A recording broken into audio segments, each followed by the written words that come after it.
আপনার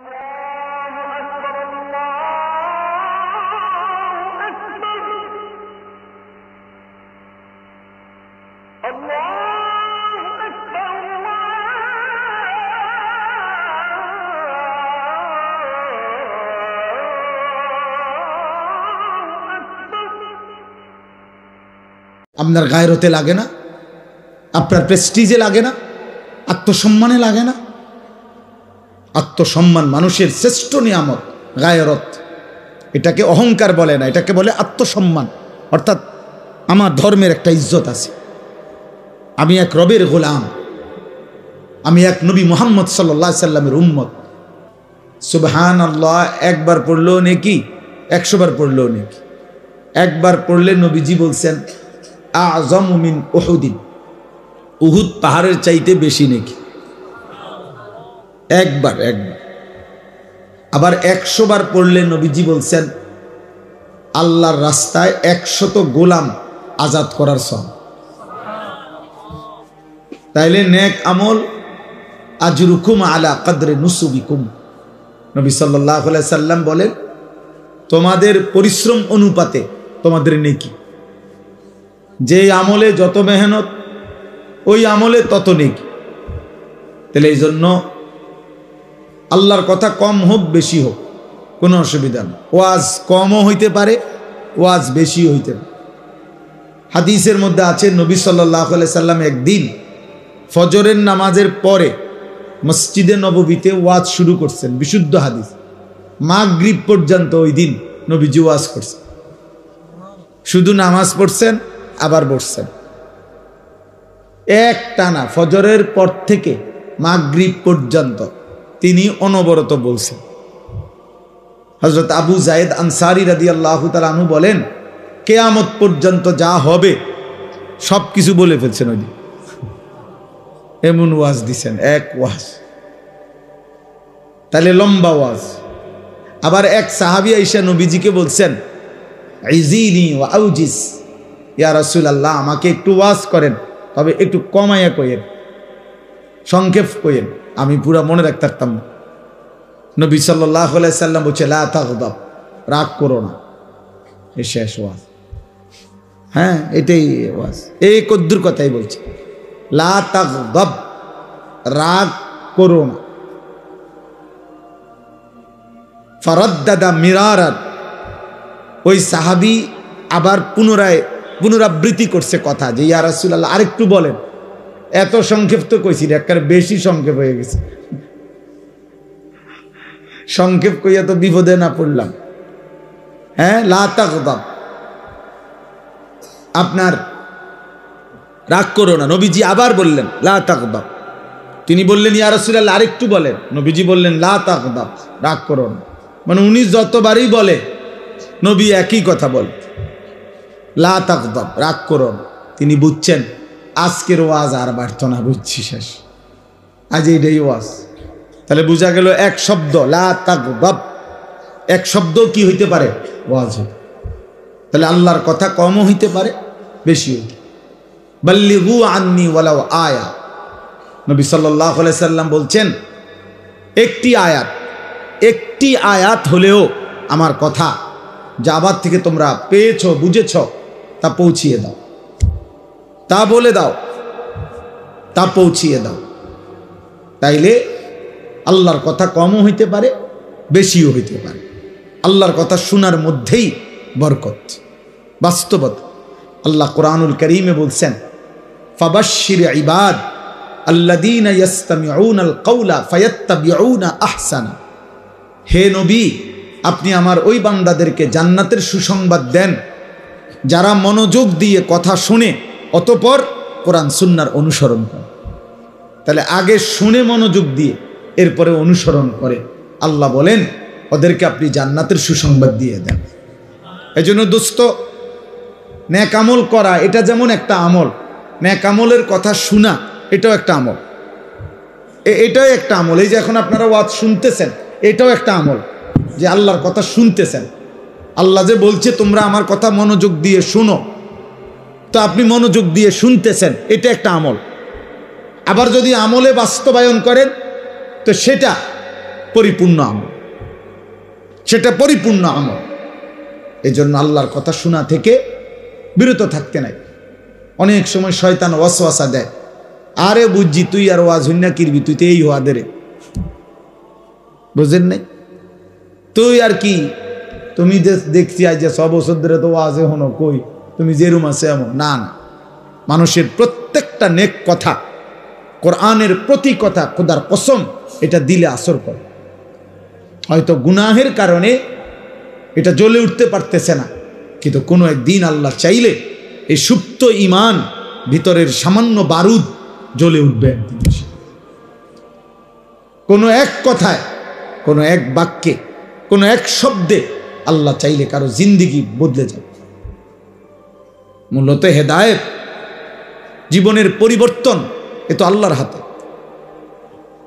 এটা তো মূলত আল্লাহর হাতে। কোনো বক্তা, কোনো ওয়াইজ, কোনো নবী, কোনো আউলিয়া কারো হাতে না। এই জন্য নবীজি সাল্লাল্লাহু আলাইহি সাল্লাম নিজেই বলে নিতেন আগে, যখনই নসিহত করতেন। তো আমরা যে হুজুররা খুতবা পড়ি, ওয়াজের শুরুতে বৈশা আমরা একটা খুতবা পড়ি না, যে এখন পড়লাম আলহামদুলিল্লাহি নাহমাদুহু ওয়া নাস্তাঈনুহু ওয়া নাস্তাগফিরু, এটা কি খবরের কাগজ পড়ি নাকি? না, এটা নবী সাল্লাল্লাহু আলাইহি সাল্লামের সুন্নাত, এটা তিনি পড়তেন। তো এখানেই নবীজি আগে নিজেই কথা ভাঙ্গা লইতেন, মানে নিজেই আগে কথা পরিষ্কার করে নিতেন যে শুনেন, ওয়াজ করমু ঠিক আছে, তবে এটা মনে রাখবেন, মান ইয়াহদিহিল্লাহু ফালা মুদিল্লা লাহু ওয়া মান ইউদ্লিলহু ফালা হাদিয়া লাহু। আল্লাহ যাকে হেদায়েত দিবেন তাকে কেউ পথভ্রষ্ট করতে পারবে না, আল্লাহ যাকে পথহারা করে দিবেন তাকে কেউ হেদায়েত দিতে পারবে না। তার মানে আমি বলা দায়িত্ব, কিন্তু মূল ফয়সালা কোথায়? আসমান। মূল ফয়সালা আল্লাহর কাছে, আল্লাহর কাছে, আল্লাহর কাছে। হযরত ওমর রাদিয়াল্লাহু তাআলা আনহু, তিনি রওনা দিছেন নবীজি সাল্লাল্লাহু আলাইহি সাল্লামের গর্দান নেওয়ার জন্য, তরবারি হাতে, প্রচণ্ড উত্তেজিত, রাগান্বিত, হাতে খোলা তরবারি, কলিজার ভিতরে কুফরি, নবীর প্রতি প্রচণ্ড গোস্বা, উন্মুক্ত তরবারি। এই অবস্থায় আল্লাহ বলছেন আমি হেদায়েত দেব। আপনি যদি বলেন এটা বুঝে একটা কথা হইলো, এটা বিচারের কথা হইলো, আপনি এর কি বুঝে হেদায়েত দিবেন? তে যায় কোন দিকে আপনি বুঝেন না? আল্লাহ বলবেন আমার ইচ্ছা, তোমার সমস্যা কি? তোমার অসুবিধা কি? আমি হেদায়েত দেব। তো ঠিকই আল্লাহ এই চলার পথেই, ওই দিনেই, এই তরবারি হাতেই, এই রাগান্বিত অবস্থাতেই ওমরকে হেদায়েত দিছেন। তো ওমর কালেমাওয়ালা হয়ে গেছে। আবার আবু তালেব, নবীজির আপন চাচা, নবীর দাদা আব্দুল মুত্তালিব, তিনি ওনার হাতে তুলে দিয়ে গেছিলেন নবীজিকে, নবী সাল্লাল্লাহু আলাইহি সাল্লামকে 12 বছর বয়সে অথবা 8 বছর বয়সে, তো ধরে নিলাম 12 বছর। এই 12 বছর বয়সে নবীজির দাদা আব্দুল মুত্তালিব আবু তালেবের হাতে নবীজিকে তুলে দিছিলেন। বলছে আমার নাতি, বাবা হারা এতিম নাতি, তোমার হাতে তুলে দিলাম। আমার নাতির বাবা মারা গেছেন আব্দুল্লাহ, অতএব তুমি সন্তানের কাছে, আমি আমার নাতিকে দিয়ে গেলাম। এই যে দিয়ে গেছে নবীজিকে আবু তালেবের হাতে, নবীজি সাল্লাল্লাহু আলাইহি সাল্লামের বয়স যখন 50, তখন আবু তালেব ইন্তেকাল করছে। তো 12 থেকে 50 মোট 38 বছর, এক টানা 38 বছর, প্রতিটা সুখে দুঃখে জীবনের 38 বছর এক টানা নবীজির পাশে ছিলেন, আদর করছেন, সোহাগ করছেন, আশ্রয় দিছেন, ভালোবাসা দিছেন, সার্বিক তদারকি করছেন এই আবু তালেব। এর মধ্যে ইসলাম প্রচারের পরেও আরো 10 বছর, কারণ নবীজির ইন্তেকাল, আরে নবীজির বয়স যখন 50 তখন তিনি ইন্তেকাল করছেন। তাহলে নবীজি 40 বছর বয়সে কালেমার দাওয়াত শুরু করছেন, তাহলে তো এখানে আরো 10 বছর, মানে নবীজি ইসলামের দাওয়াত শুরু করছে যখন, তখনও উনি নবীজিরে পাইছে আরো 10 বছর, আগের 28 বছর। তাহলে 28 আর 10, এই 38 বছরের আদর সোহাগ, 38 বছরের এই ভালোবাসা, নবীজির পাশে থাকার পরেও আল্লাহ বলছে বন্ধু আমার বুঝে ধরে নাই, আমি চাইলাম না, আবু তালেবকে হেদায়েত দিলাম। আবু তালেব ঈমান আনে নাই, তাহলে বিষয়টা কার হাতে? নাহলে আবু তালেব 38 বছরের নবীজির পাশে ছিল। খামখেয়ালি কথা। অতএব এটা বোঝা উচিত, এটা বোঝা উচিত আমাদের দোস্ত। এই জন্য প্রত্যেকের প্রতি আমরা আশাবাদী। কে কখন বদলাবে, কে কখন আল্লাহর পথে আসবে, কে কখন আল্লাহর দ্বীনের জন্য জান প্রাণ কোরবানি করবে, সে রবের ফয়সালা।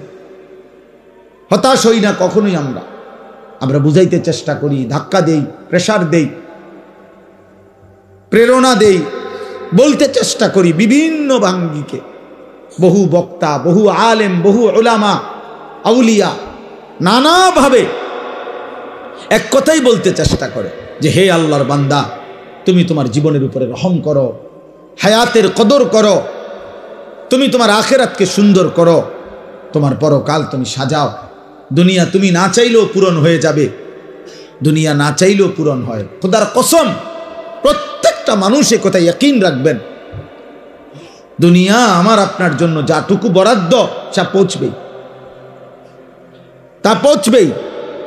ইন্নার রিজকা লা ইয়াতলুবুল আবদা কামা ইয়াতলুবু আজালাহু। দোস্ত, এটা মনে রাখবেন। জওয়ান ভাই, তোমরা মনে রাখো, নবীজি বলছে উম্মত তোমাদের প্রত্যেককে তোমাদের রিজিক তালাশ করে নেবে ওইভাবে তোমাদের মৃত্যু তোমাদেরকে যেভাবে তালাশ করে নেয়।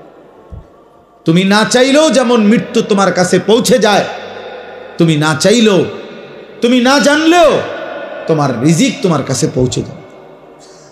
তোমারে খুঁজে নিবে, রিজিক তোমাকেই খুঁজে নিবে। একজন মানুষ তার জীবনের যত অর্জন যা পায় তার জীবনের জন্য সব রিজিক। রিজিক শুধু বাতকে বলে না, ও যে ও ছোট বাচ্চা, ওনার সন্তান, তো ও রিজিক। হালাল পবিত্র স্ত্রী, এটা রিজিক। হ্যাঁ, মানে জীবনের যা কিছু আমরা পাইলাম আল্লাহর কাছ থেকে সব আমাদের রিজিক। রিজিক মানে শুধু বাত না, রিজিক মানে শুধু টাকা না। এক কথায় আমার যা অর্জন আল্লাহ দিয়েছেন সব রিজিক। আল্লাহ তাআলার নবী বলেন, আল্লাহি লা ইয়ামুতা নাফসান হাত্তা তাস্তাকমিলা রিজকাহা। আল্লাহর কসম, নবীজি বলেন, কেউ একটি প্রাণ, একটি আত্মার মৃত্যু হবে না তার রিজিক পূর্ণ না করে,